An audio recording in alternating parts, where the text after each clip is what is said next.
424వ నామము తత్వాసన. ఓం తత్వాసనాయై నమః. అమ్మ తత్వాసన అని చెప్తున్నారు. తత్వములు అంటే మనము ఇంతకుముందు పంచీకరణ చెప్పుకున్నప్పుడు తత్వముల గురించి తెలుసుకున్నాం. అవి ఎన్ని అంటే 24 తత్వములు. 24 తత్వములు మనలో ఉన్నాయి. ఆసన అంటే తత్వములు ఆసనముగా కలిగిన తల్లి. రాజుగారు ఆసనములో కూర్చుంటే ఆసనానికి విలువ ఉంటుంది, కానీ ఆసనం మీద కూర్చున్నటువంటి రాజుగారికి ఎక్కువ విలువ ఉంటుంది. అంటే ఆసనం పైన రాజు ఉంటాడు. ఆ ఆసనం ఏం చేస్తుంది? రాజు లేకపోతే ఆసనమేమి కార్యనిర్వహణ ఏం చేయలేదు కదా. అందుకని ఆ ఆసనాన్ని అధిష్ఠించిన వాళ్ళు ఉన్నతులు. అలా ఆసనము మీద ఉన్నటువంటి రాజుగారు ఎలా రాజ్య నిర్వహణ చేయగలరో అలాగే చేస్తారు. అదే ఆయనకే విలువ, ఆయన మాటకి విలువ, ఆయనకి ఒక శ్రేష్టమైనటువంటి వ్యక్తిత్వము, గొప్పతనము. ఆ రాజు అంటే ఈ రాజ్యంలో ఉన్న వాళ్ళందరికీ కూడా అధిపతి. అలాగే ఇక్కడ రాజ్యాధిపతి అంటారు. రాజ్యానికి అధిపతి రాజ్యాధిపతి. ఇక్కడ అమ్మ 24 తత్వాలతో కూడుకున్నటువంటి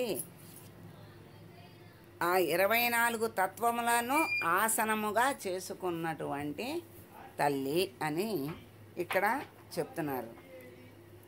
మరి అగ్ని, వాయువు, సూర్యుడు, భూమి అంటే అగ్ని, వాయువు, సూర్యుడు ఇవన్నీ నామాలకి కూడా ఒకదానికి ఎంత అనుసంధానం ఉందంటే గాయత్రి వ్యావృతి ద్విజబృంద నిషేవిత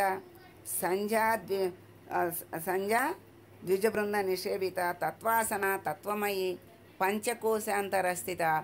అలా ఈ నామాలన్నిటికీ కూడా ఒకదానికి అనుసంధానము ఉంది. పూసల దండ ఎలా ఉందో పూసలన్నీ ఒక దారానికి గుచ్చి పూసలు విడిగా ఉంటాయి, కానీ ఆ దారము పూసల్ని అనుసంధానము చేసి ఒక మాలగా మనకి కనపడేట్లు చేస్తుంది. అలాగే లలితా సహస్ర నామాలన్నీ కూడా ఒక మాల, ఒక గుచ్ఛము, ఒక్కొక్క నామము ఒక్కొక్క మంత్రముతో సమానమైనది, ఎంతో విశేషమైనది. బాహ్యార్థము అంతరార్థము మనకి తెలియనంత ఎంతో ఉంది. ఎంతో ఉంటే కొంతైనా మనము తెలుసుకుని ఆ నామము యొక్క అర్థాన్ని మనము మనసులో పెట్టుకుని ఆ నామము చదివేటప్పుడు ఆ భావాన్ని ఉంచుకోవటము, తర్వాత ఆ నామము యొక్క భావాన్ని మనము అనుసరించడము, ఆచరించడము చేసినట్లయితే అమ్మ దొరుకుతుంది. ఎందుకంటే ఆ పూసల్ని వెడం చేస్తే వాటికి ఆధారమైనటువంటి ఆ దారము ఎలా గోచరం అవుతుందో అలాగే ఈ బాహ్యమైనటువంటి ఆలోచనలను పక్కన పెట్టి అంతర్ముఖమవటం అంటే వాటి లోపల ఉన్నటువంటి దారాన్ని చూడటమే. అంటే ఆ ఆలోచనల్ని పక్కకి తోస్తే లోపల ఉన్నటువంటి దారం ఎలా కనపడుతుందో అలాగే అంతర్ముఖమైతే అమ్మ స్థితి, అమ్మ చైతన్యము మనకి దర్శనమవుతుంది. అలాగే ఇక్కడ గాయత్రి అంటే 3 పాదములు అంటున్నారు. అలాగే అగ్ని, వాయువు, సూర్యుడు, భూమి, అంతరిక్షము, దివి, తర్వాత అట్లాగే ఋగ్వేదము, యజుర్వేదము, సామవేదము, అట్లాగే అకారము, ఉకారము, మకారము ఇవన్నీ కలిపి వీటన్నిటి సారమే గాయత్రి. ఇవన్నీ కలిపితే ఒక ఓంకారము అవుతుంది. ఓంకారము మనము ఏం తెలుసుకున్నాం? ఓంకారము పరమాత్మ స్వరూపము, ఓంకారమే పరబ్రహ్మము. ఓంకారము నుండే సృష్టి మొత్తం బయటికి వచ్చింది. వచ్చిన సృష్టి మళ్ళా ఎలా వచ్చిందో అలా ఆ ఓంకారం లోపలికే లయమవుతుంది అని మనం తెలుసుకున్నాము. ఆ ఓంకారమే ఒక్క స్వరూపమే బయటికి మూడుగా వ్యక్తమయ్యి అకార ఉకార మకారాలు బ్రహ్మ విష్ణు మహేశ్వరులు వేదాలు ఇన్ని రూపాలుగా వ్యాప్తి అయ్యింది. ఆ పరమాత్మే అలా వ్యాప్తి అయ్యాడు. అదే భూహు భువః సువః అన్నారు. ఆ భావం తెలుసుకొని మంత్రాన్ని చేస్తే సిద్ధి కలుగుతుంది. ఎందుకంటే ఆ భావం వల్ల మనశ్శుద్ధి అవుతుంది. అలా చేస్తూ ఉంటే మనశ్శుద్ధి అవుతుంది. ఆ మనశ్శుద్ధి వల్ల మంత్రసిద్ధి అవుతుంది. సిద్ధి అంటే ఏ మంత్రము ఏ దేవత కోసం మనం ఆ మంత్రాన్ని చేస్తున్నామో, మనం ఎన్నో పురాణాల్లో ఎన్నో కథల్లో మనము వింటున్నాం. మహానుభావులు మహర్షులు తపస్సు చేసి ఆ భగవంతుని దర్శనం చేసుకున్నారు అని మనం తెలుసుకుంటున్నాం. అదే సిద్ధి. ఆ మంత్రసిద్ధి అయితేనే ఆ దర్శనం అనేది సిద్ధి అనేది కలుగుతుంది. అలా వేదాలు బాగుండాలి. వేదాల్ని మనం రక్షించాలి. ఆ వేదాలే మనల్ని రక్షిస్తాయి.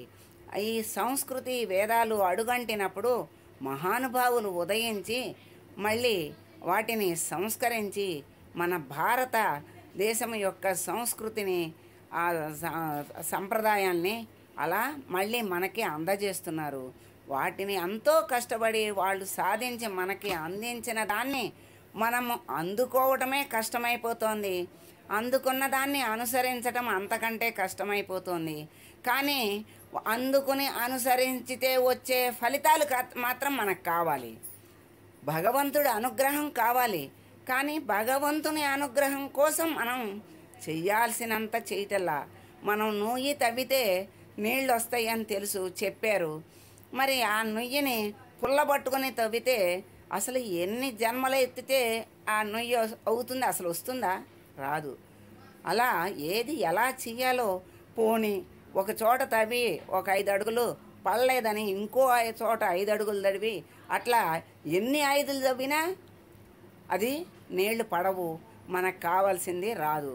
అలా కాకుండా చెయ్యవలసిన విధానాన్ని తెలుసుకొని నీళ్లు కావాలి అంటే అది ఎలా వస్తాయి ఏంటి అని ఆ తెలిసిన వాళ్ళ ద్వారా మనం తెలుసుకుని తెలిసిన వాళ్ళ ద్వారా దాన్ని ఆ పనిని చేయించి మనం అక్కడ ఉండి పర్యవేక్షణ చేస్తే ఆ విధానం తెలుస్తుంది.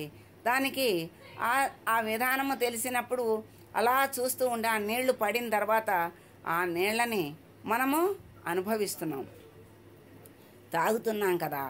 మరి మనము చెయ్యకపోయినా చేసిన వాళ్ళని చూసి ఆ కష్టాన్ని ఆ తీరుని ఆ పద్ధతిని అన్నిటినీ తెలుసుకున్నప్పుడు ఏమవుతుందంటే ఇలా చేస్తే ఇలా అవుతుంది ఇలా అవుతుందని మనస్సుకి అదంతా పట్టడం వల్ల అది వాళ్ళు చేసేటువంటి పనిలో మన మనస్సు లీనమవుతుంది కనుక ఆ నీళ్లు పడిన తర్వాత వాళ్ళు అది చూసి కొంచెం రుచి చూసి పడినాయి అని చెప్పి సరిపడా పడిన తర్వాత వాళ్ళు వెళ్ళిపోతారు.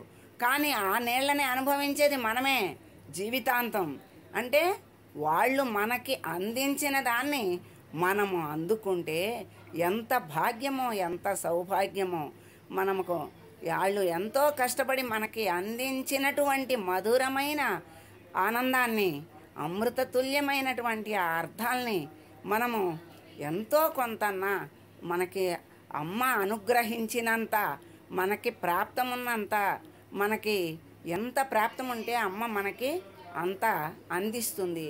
అందించుకున్న దాన్ని మనము తీసుకున్న దాన్ని మనము పుచ్చుకుని దాన్ని మనసారా దాన్ని మనసులో మననం చేసుకుంటూ దాన్ని ఆచరణలో పెట్టుకున్నట్లయితే అనుభవానికి రాకుండా ఎక్కడికి పోతుంది? ఎప్పటికైనా అనుభవం వస్తుంది. కాకపోతే సాధనని బట్టి సమయం ఉంటుంది. అంతేగాని అక్కడ సాధన అనేది ఉండాలే కానీ సాధించలేనిది లేదు. సాధనమున పనులు సమకూరు ధరలోన అన్నారు. అలాగే అమ్మని మనము ఆ ఆలోచనలని బాహ్యాన్ని విషయాల్ని పక్కకి పెట్టినట్లయితే అంతర్ముఖమైతే ఆ అంతర్ముఖంలో ఉన్నటువంటి ఇప్పుడు 3 వేదాల సారం అన్నారు. మరి వాటి లోపలికి వెళ్తేనే కదా ఆ సారం మనకి తెలిసేది. తెలుసుకుంటేనే కదా మనం అన్ని వేదాలని చదవలేము, అన్నిటినీ మనం గ్రహించలేము, అన్నిటినీ తెలుసుకోలేము. మహర్షులు అన్నీ తెలుసుకుని వాటి సారాన్ని మనకి చక్కగా అందిస్తున్నారు గనక ఆ సారాన్ని మనము అందుకోవటము తేలిక, అనుసరించటం కూడా తేలికే. ఎందుకంటే మనసుంటే మనసుంటే ఏదైనా తేలికే, మనసు లేకపోతే ఏదైనా కష్టమే. మనసుంటే కష్టమైనదైనా తేలికే, మనసు లేకపోతే ఇష్టం లేకపోతే తేలికదైనా కష్టమే. అందుకని మనసు ప్రధానం, మనసు ఉండాలి, తెలుసుకోవాలనేటువంటి ఆలోచన, దాని మీద ఆసక్తి ఉండాలి, ఆ తపన ఉండాలి. ఆ తపనే మనల్ని తరింప చేస్తుంది. ఆ తపనే తపస్సు అన్నారు. ఏ తపన ఉంటే అదే తపస్సుగా అవుతుంది. అదే అంతర్ముఖమైనటువంటి ఆత్మ తపన ఉంటే ఆత్మ మనకి గోచరమవుతుంది. ఆత్మానందాన్ని తప్పకుండా పొందగలుగుతాడు. అందుకని మనకి ఏది శ్రేష్టమో, మనకి ఏది మంచి చేస్తుందో మనకి తెలియదు గనక మహానుభావులు తరచి తరచి వెన్నని తీసినట్లు అందించినట్లు మరి వాళ్ళు ఎంతో కష్టపడి మనకి ఆ సూత్రాలని చక్కగా చిన్న చిన్నగా సంప్రదాయాలు ఆచారాలు రూపంలో మనకి అందించారు. ఆ అందించిన దాన్ని ఆనందంగా మనస్ఫూర్తిగా అందుకొని ఆచరించినట్లయితే తప్పకుండా మనము అందుకుంటాము. ఎవరిని? ఆత్మని. ఆత్మానుసంధానం తప్పకుండా కలుగుతుంది. అలా ఇక్కడ ఏం చెప్తున్నారంటే ఈ 3 చెప్పారు కదా, ఆకారం ఉకారం మకారం. ఆకారము బ్రహ్మ, ఉకారము విష్ణువు, మకారము రుద్రుడు అని చెప్పారు. అలాగే ఇక్కడ అగ్ని ఋగ్వేదము, యజుర్వేదము వాయువు యొక్క సారము యజుర్వేదము, అగ్ని సారము ఋగ్వేదం అయితే సామవేద సారము సూర్యుడు. ఈ 3 క్షేమంగా ఉండాలి. మరి అగ్ని లేకపోయినా, వాయువు లేకపోయినా, సూర్యుడు లేకపోయినా జగత్తు లేదు. ఆ జగత్తు ఉండాలి అంటే ఆ 3 ఉండాలి. ఆ 3 ఉండాలి అంటే ఆ సారాలే ఆ ఋగ్వేదు సామవేదాలు అని చెప్తున్నారు. ఇటువంటి ఆ గాయత్రి తత్వాసన అన్నారు. తత్వాసన అంటే ఎక్కడ ఉంది ఈ గాయత్రి అంటే 24 తత్వములను ఆసనముగా చేసుకున్నటువంటి తల్లి అమ్మ కూర్చుంటేనే ఆ 24 తత్వాలు పనిచేస్తాయి. అంతకుముందు పంచబ్రహ్మాసన స్థిత నామంలో పంచబ్రహ్మలు అక్కడ ప్రేతలుగా ఉన్నారు. ఆ అమ్మ ఆసనాన్ని అలంకరిస్తేనే ఆ పంచబ్రహ్మలకి చైతన్యం వచ్చింది. పంచబ్రహ్మలు చేసేటువంటి సృష్టి స్థితి లయ తిరోధాన అనుగ్రహాలు వాళ్ళు చెయ్యగలిగారు అని ఆ నామం ద్వారా మనం తెలుసుకున్నాము. అలాగే ఈ శరీరంలో ఉన్నటువంటి 24 తత్వాలు చైతన్యవంతమయ్యి ఈ ఇంద్రియాలు పని చెయ్యాలి అంటే అక్కడ ఉన్నటువంటి అధిదేవతలు యొక్క సహకారముతో, అధిదేవతల యొక్క చేతనముతో ఇక్కడ శరీరము పనిచేస్తుంది. నిన్న చిచ్చక్తి చేతన రూప అని చెప్పారు. చిచ్చక్తి వేరు, చేతనము వేరు. జడాత్మిక, చిచ్చక్తి చేతన రూప అన్నారు. చేతనం అంటే కదలిక, ఆ కదలికని కదిలించే మూలమే చైతన్యము అని మనకి చెప్పారు, తెలుసుకున్నాము. ఆ సర్వ చైతన్యము సర్వమును నిండి ఉంది. ఆ సర్వాన్ని ఆ చైతన్యమే నడుపుతోంది. అందుకని అలా పంచబ్రహ్మాసన స్థిత ఎలాగో ఇక్కడ కూడా తత్వాసన, ఈ తత్వములో 24ంటిని అధిష్టానముగా చేసుకుని అమ్మ కూర్చున్నది. ఈ అమ్మ కూర్చుంటేనే 24 తత్వాలకి చైతన్యం వస్తుంది. ఆసనము ఇవి అయితే ఆసనము పైన కూర్చున్న అమ్మ అంటే ఆసనము కంటే విలువైనది పైన ఉన్నది అమ్మ. అలా 24 అక్షరాలు గాయత్రికి ఉన్నాయి. 24 తత్వాలు మన శరీరంలో ఉన్నాయి. ఆ 24 అక్షరాల గాయత్రినే ఇన్ని అర్థాలుగా మనకి తెలియజేస్తున్నారు. గాయత్రి 24 అక్షరాలతో కూడుకున్నటువంటిది, 3 పాదాలతో కూడుకున్నటువంటి గాయత్రినే అందరూ చెయ్యకూడదు అని అంటున్నారు కదా. అందరూ చెయ్యగలిగేటువంటి గాయత్రిని అమ్మ వ్యాసుని ద్వారా మనకి అందించిందట. ఇది 24 అక్షరాల గాయత్రి. దాన్నే ఇక్కడ మనకి తెలియజేశారు. సర్వ చైతన్య రూపాంతాం ఆద్యాం విద్యాం చ ధీమహి బుద్ధి జ్ఞాన ప్రచోదయాత్ అనేటువంటి ఈ మంత్రాన్ని ప్రతి ఒక్కరూ అందరూ చెయ్యవచ్చు, అందరూ సిద్ధి పొందవచ్చు. కానీ ద్విజులు ఆ మంత్రాన్ని, ఆ గాయత్రిని చెయ్యకుండా ఇది చేస్తే శ్రేష్టము కాదు, వాళ్ళు అది చేసిన తర్వాత ఇది చెయ్యొచ్చు, కానీ అది ఆ గాయత్రి చెయ్యకుండా ఇది చెయ్యకూడదు అని గట్టిగా చెప్తున్నారు. ఆ తల్లి వ్యాసుని ద్వారా ఈ గాయత్రిని అందరి కోసం, అందరినీ రక్షించటానికి ఈ గాయత్రిని అందరికీ అందించింది.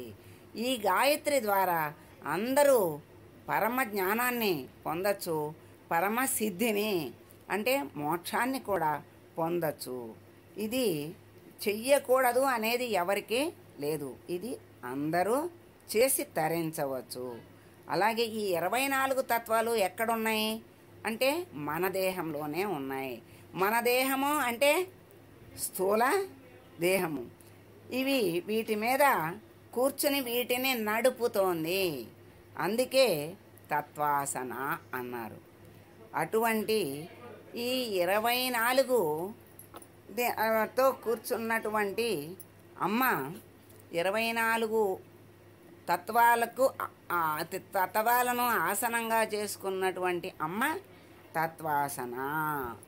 అటువంటి తత్వాసన అయినటువంటి తల్లికి మనము నమస్కారం చేద్దాము.